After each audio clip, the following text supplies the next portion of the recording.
ठरलं तर मग या मालिकेच्या 13 नोव्हेंबरच्या भागामध्ये अस्मिता कुठे काही पुरावा सापडतोय का, अर्जुन सायली खोटे नवरा बायको आहेत हे सापडते का हे शोधत असते.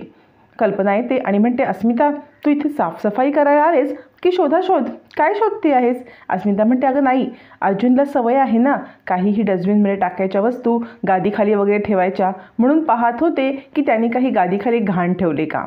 याच्यावरती कल्पना म्हणते, ठीक आहे, पण बाकीचं आटपून घे, खूप सारा पसारा पडलाय. असं म्हणत कल्पना अस्मिताला हटकते आणि बाजूला करते आणि आता बुकशेल्फमधल्या सगळ्या बुक काढते, त्या पुसते वगैरे. अस्मिताचं मात्र शोध मोहीम चालूच असते. कुठे काही सापडते का, कुठे काही पुरावा मिळतोय का हे ती पाहत असते. तोपर्यंत इकडे आता प्रताप सांगत असतो, तुम्हाला माहिती आहे का, एकदा कल्पनाने अश्विनची रूम साफ केली होती. कपाटाचा कोपरा आणि कोपरा पिंजून काढला, प्रत्येक फाईल प्रत्येक पुस्तक शोधून त्याला अगदी धूळ साफ करून पद्धतशीर लावलं होतं. कल्पनाने जर जबाबदारी घेतली ना, मग तुम्ही बिलकुल काळजी करू नका. आता काळजी करू नका म्हटल्यावर ती दोघांच्या डोक्यामध्ये ट्यूब पेटते की आपली फाईल आणि सायलीची डायरी ह्या दोन्ही गोष्टी आपण बाहेरच ठेवलेल्या आहेत आणि त्या जर दोघींनी पाहिल्या तर खूप मोठी गडबड होईल. आता इकडे कल्पना सांगत असते, अस्मिता तू सगळे हे पुस्तकं पुसून घे, ती फाईल दे इकडे बघू. असं म्हणत आता ती फाईल स्वतःच्या हातामध्ये कल्पना घेते, अस्मिताच्या हातामध्ये डायरी लागते आणि दोघं जण आता धावत पळत वरती जायला निघतात. अर्जुन म्हणतो, माझी लाल फाईल. सायली म्हणते, माझी डायरी. अर्जुन सांगतो, लाल फाईलमध्ये कॉन्ट्रॅक्ट पेपर आहेत. सायली सांगते, सर माझी डायरी कोणी पाहिली तर खूप मोठी गडबड होईल. आणि धावत पळत दोघं जण वरती येतात. तोपर्यंत दोघीच्या हातामध्ये दोन्ही गोष्टी लागलेल्या असतात आणि आता अर्जुन म्हणत असतो, तुम्ही डायरी बाहेर का ठेवलीत? यावरती सायली सांगते, सर चुकलंय पण आत्ता तर चला. असं म्हणत दोघं जण वरती पळत पळत येतात आणि पाहतात तर काय, तोपर्यंत कल्पनाने त्या फाईलमधलं पहिलं पान उघडलेलं असतं आणि अस्मिताने सुद्धा डायरी वाचायला घेतलेली असते. आता मात्र अर्जुन आणि सायली दोघंही थक्क होतात. काय करायचं, या दोघींनी ऑलरेडी पेज वाचलेलं आहे आणि आता ॲग्रीमेंट ऑफ कॉन्ट्रॅक्ट मॅरेज हे शब्द वाचताच कल्पनाला धक्काच बसतो. अस्मिता पण डायरी वाचते आणि आता दोघींच्या समोर खूप मोठा सत्याचा उलगडा होतो. दोघीजणी अर्जुन आणि सायली यांच्याकडे पाहतात. कल्पना रागारागात पाहते आणि आता तिच्या समोर येऊन उभी राहते आणि म्हणते, गेले 7 महिने तुम्ही आमच्यासोबत नाटक करताय. 7 महिने नवरा बायको असल्याचं नाटक करताय, आमची इतकी फसवणूक करताय. यावरती अस्मिता म्हणते, आई मी सांगितलं होतं की नाही की यांच्यामध्ये काहीतरी प्रॉब्लेम आहे, हे आपल्याला फसवतायत. बघितलंस, माझं बोलणं खरं आहे, हे फसवतायत, हे खोटे नवरा बायको आहेत, ॲक्टिंग करतायत. अर्जुन म्हणतो, मम्मा ऐक ना, मी तुला सांगणारच होतो. पण आता कल्पना काहीच ऐकत नाही. अर्जुनच्या एक थाडकन थोबाडीत देते. आता थोबाडीत देते आणि अर्जुन भानावरती येतो. आता अर्जुनने हे पाहिलेलं दिवा स्वप्न असतं. सायली म्हणते, सर काय करताय? फाईल आणि डायरी त्यांच्या हातात पोचले, आता लवकरात लवकर ती कशी काढायची हा विचार करा ना. असं म्हणताच अर्जुन आता काय करू असा विचार करत असतो आणि डोक्यामध्ये अचानक ट्यूब पेटते आणि तो मोठ्याने ओरडतो, मामा.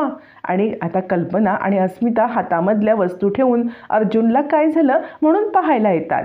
काय झालं अर्जुन असं म्हणत सगळेच जण अर्जुनच्या कुठे लागलं, आत्ता तर नीट होता, आत्ता काय झालं असं सायलीला पण वाटतं. आणि अर्जुन सायलीला सांगण्याचा प्रयत्न करत असतो की मी इथे ॲक्टिंग करून सगळ्यांना बोलतोय, तुम्ही तिकडे फाईल आणि डायरी उचला. पण साध्या बोळ्या सायलीला काही कळत नसतं, ते सर कुठे लागलंय असंच म्हणत असते. अर्जुन तिला खुडीने सांगण्याचा इशारा करतो, पण सायली अर्जुनचा पाय बघत असते. अर्जुन करतो, यांना कधी कळणार की मी ही सगळी ॲक्टिंग करतोय आणि ती डायरी आणि फाईल उचलायची आहे. मग तो सायलीचा हात धरतो आणि तिला ॲक्टिंग करून दाखवतो. मग सायलीला धक्का बसतो आणि हे सगळं नाटक यासाठी होतं तर असा विचार करत सायली धावत पळत जाते, डायरी फाईल उचलते आणि कपाटामध्ये बंद करून टाकते. कपाटामध्ये डायरी आणि फाईल बंद केल्यावरती अर्जुन म्हणतो, एकदम ओके, आता मी एकदम ओके आहे. यावरती अस्मिता म्हणते, काय रे, आत्ता तर इतका कळवळत होतास, लगेच ओके कसा काय झालास? याच्यावरती कल्पना म्हणते, ते काही नाही, मी अश्विनला फोन करते. अर्जुन म्हणतो, अगं तो इमर्जन्सी केलाय ना, ते काही नाही, मी स्ट्रेचिंग करीन आणि सगळं ठीक होईल. आता मात्र अस्मिता म्हणते की मी कंटाळले, मी जाते. याच्यावरती सायली म्हणते, आई तुम्ही पण जा, हा सगळा पसारा आहे ना, हा पसारा मी उरकेन. मग अस्मिता आणि कल्पना गेल्यावरती दोघंजणं सुटकेचा निश्वास सोडतात आणि आता दार बंद करून बाकीचे आटपाटप करतात. इकडे सुमनने फराळाची तयारी केलेली असते आणि ती नागराला सांगत असते, हा सोऱ्या आहे ना, हा सोऱ्या प्रतिमा वहिनींचा आहे, त्या यांनीच नेहमी जेवण बनवायच्या किंवा फराळ बनवायच्या. तितक्यात तिथे प्रिया आणि नागरा सगळं असताना आता रविराज पण येतात. रविराज म्हणतात हो, आणि तन्वी आता करणार आहे ना फराळाचं सगळं. यावरती तन्वी म्हणते हो, आपण सगळ्यांनी एकत्र मिळून फराळ करूया, जशी साफसफाई केली. नागराज म्हणतो हो तर, पण तन्वीने मला आधीच सांगितले की मी एकटी सगळं करणार आहे, तिला प्रतिभा वहिनींसारखं एकटं सगळं करायचं आहे. यावरती आता सुमन म्हणते हो हो तन्वी, तू एकटी कर. सगळं सामान काढून ठेवलंय आणि सगळेजण प्रियाला एकटीलाच ठेवून तिकडून निघून जातात. प्रिया विचार करते, अगं काय करशील प्रिया आता, व्हिडिओ बघ आणि लाग का मला, असा विचार करत प्रिया आता फराळ बनवायला लागते सुद्धा. इकडे अर्जुनला सायली म्हणत असते, सर काय मस्त खोटं बोललात तो तुम्ही. अर्जुन म्हणतो मग यात माझी PhD आहे. आता मी कॉलेजला होतो ना तेव्हा पण मित्रांचे असे प्रॉब्लेम असे चुटकीत सॉल्व करायचो. सायली म्हणते मग ठीक आहे, मग हे कॉन्ट्रॅक्ट पेपर मी आता भिंतीवरतीच लावते. अर्जुन म्हणतो तुम्हाला वेळ लागले का. सायली म्हणते मग काय, आता ना तुम्हाला सगळं हँडल करता येतं की, कोणीही आलं हे बघितले तरी तुम्ही असंच चुटकीत खोटं बोलून सगळ्यांना सगळं समजवून द्याल की. अर्जुन म्हणतो सायली काय चाललंय तुमचं. सायली म्हणते तुमचं काय चाललंय. अहो इतकं मोठं ऑफिस आहे तुमचं, तर मग ही कॉन्ट्रॅक्टची फाईल ऑफिसला घेऊन ठेवायची ना, इथे घरात ठेवण्याचं काम काय. म्हणजे आत्ताच नाही तर नेहमी अस्मिताई आपल्या रूममध्ये येते ना, मागच्या वेळेला पडद्याच्या मागे लपून बसली.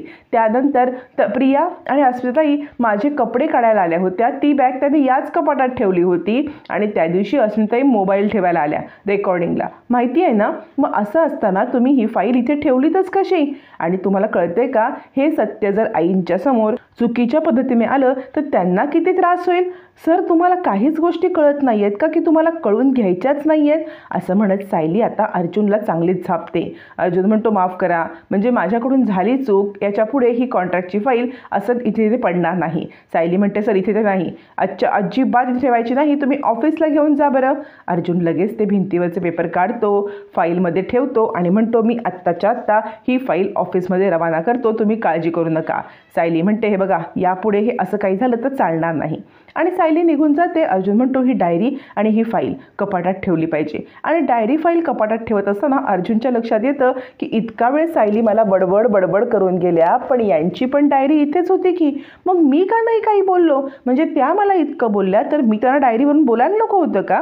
कारण त्यांनी माझ्या एवढं बडबड केली तर या सुद्धा चुकल्याच होत्या की, त्यांची डायरी समोर ठेवून या पण त्यांची डायरी कपाटात ठेवू शकत होता लॉकमध्ये.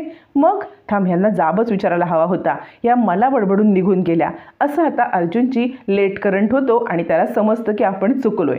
यावरती आता चैतन्याचा कॉल येतो.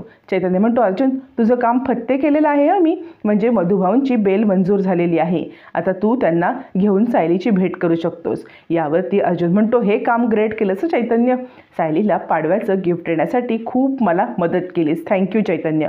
असं म्हणत आता इकडे अर्जुन चैतन्याला आभार मानतो आणि आता मधुभाऊंना आणि सायलीची भेट घडवून आणण्यासाठी अर्जुन खूप उत्सुक असतो.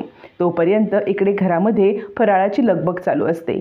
सायली सांगत असते आई आपण ना सगळा फराळ खूप छान करूया, आणि सगळ्यात महत्त्वाचं असतं ना की काम करणाऱ्या किंवा फराळ करणाऱ्या बाईचं मन जर का प्रसन्न असेल तर ती प्रसन्नता सगळ्या फराळामध्ये उतरते.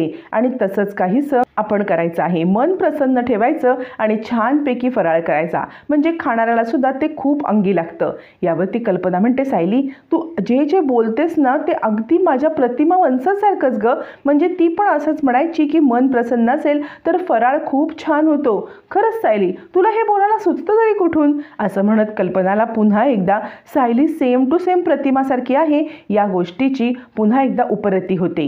तोपर्यंत स्वतः कल्पना आता आपल्या समोर येते आणि ती पण एका वेगळ्याच वेशामध्ये. कल्पना समोर येते, हातामध्ये थैली असते, थैलीमध्ये फराळाची पॅकेट असतात. कल्पना फराळ करून विकत असते, पण काही गुंड कल्पनाला अडवतात, तिच्या हातातून फराळ काढून घेण्याचा प्रयत्न करतात आणि आता फराळ नासधूस करण्याचा प्रयत्न करत असतात.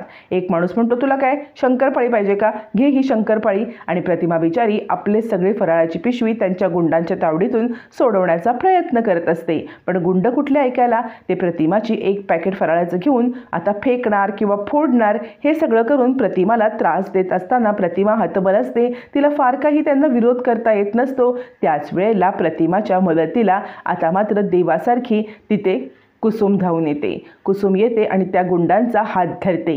ज्या वेळेला प्रतिमाच्या हातातला फराळ तो गुंड घ्यायला निघतो, कुसुम हात धरते आणि म्हणते, खबरदार. आता ऐन वेळेला कुसुम प्रतिमाच्या मदतीला आले. कुसुम प्रतिमाची पुन्हा एकदा गाठभेट झालेली आहे आणि पुन्हा एकदा आता कुसुममुळे प्रतिमाचं सगळं सत्य सुभेदारांच्या घरी पोहोचणार असतं आणि सगळ्यांना खूप मोठा धक्काच बसणार असतो.